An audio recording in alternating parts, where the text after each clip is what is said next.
Adakah ini sedan bajet terbaik di Malaysia untuk tahun 2025? Jom kita tengok sama-sama. Selamat datang ke Auto Touch Malaysia, saluran pilihan anda untuk ulasan kereta terkini, teknologi automotif, dan segalanya tentang dunia automotif. Hari ini, kami bawakan ulasan penuh tentang Proton Persona 2025 berbaloi atau tidak. Proton Persona 2025 merupakan sedan kompak yang bergaya dan praktikal, direka khas untuk pemandu Malaysia yang mementingkan kemampuan, kebolehpercayaan dan ciri moden. Ia hadir dalam 3 varian iaitu 1.6L Standard CVT, 1.6L Executive CVT, dan varian tertinggi 1.6L Premium CVT, masing-masing berharga RM47,800, RM53,300 dan RM58,300. Ketiga-tiga varian ini dikuasakan oleh enjin 1.6L VVT yang menghasilkan 109 kuasa kuda dan 150 Nm torque, dipadankan dengan transmisi automatik CVT yang lancar. Ia juga menjimatkan minyak dengan penggunaan sehingga 17.5 km/h, sesuai untuk pemanduan harian dan jarak jauh.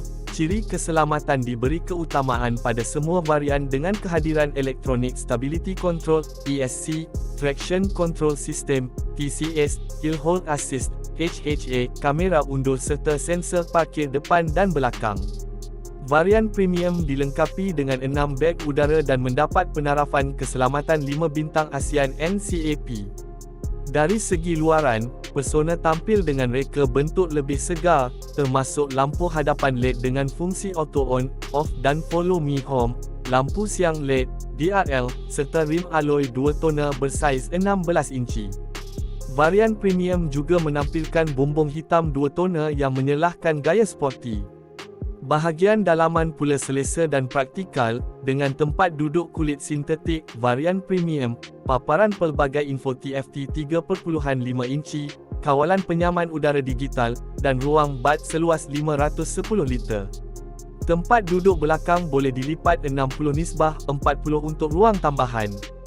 Turut tersedia ialah penapis kabin N95, lengan rehat depan, dan Swiss Mode Eco. Bagi pencinta teknologi, skrin infotainment terapung 8 inci menyokong navigasi atas talian, penstreaman muzik dan ramalan cuaca, serta sambungan telefon pintar melalui MirrorLink. Ia juga menyokong Bluetooth, 4G, Wi-Fi dan sistem arahan suara, High Proton, untuk kawalan tingkap, aircon dan hiburan. Terdapat 6 port USB termasuk satu di belakang cermin pandang belakang khas untuk dashcam. Pilihan warna termasuk Space Grey, Rosewood Maroon, Ruby Red, Jet Grey, Armor Silver, dan Snow White. Proton turut menawarkan aksesori seperti pakej utility, pakej urban, pelindung pintu, dan pembaca tol. Persona hadir dengan jaminan 5 tahun, 150,000 km, data percuma 5 tahun, 1 GB bulan, dan 3 servis buruh percuma, menjadikannya pilihan nilai terbaik dalam segmen sedan Malaysia. Apa pendapat anda tentang Proton Persona 2025 ni? Komen ciri atau warna kegemaran anda di bawah. Jika anda suka video ini, jangan lupa tekan butang like, share, dan subscribe ke Auto Touch Malaysia untuk lebih banyak ulasan menarik.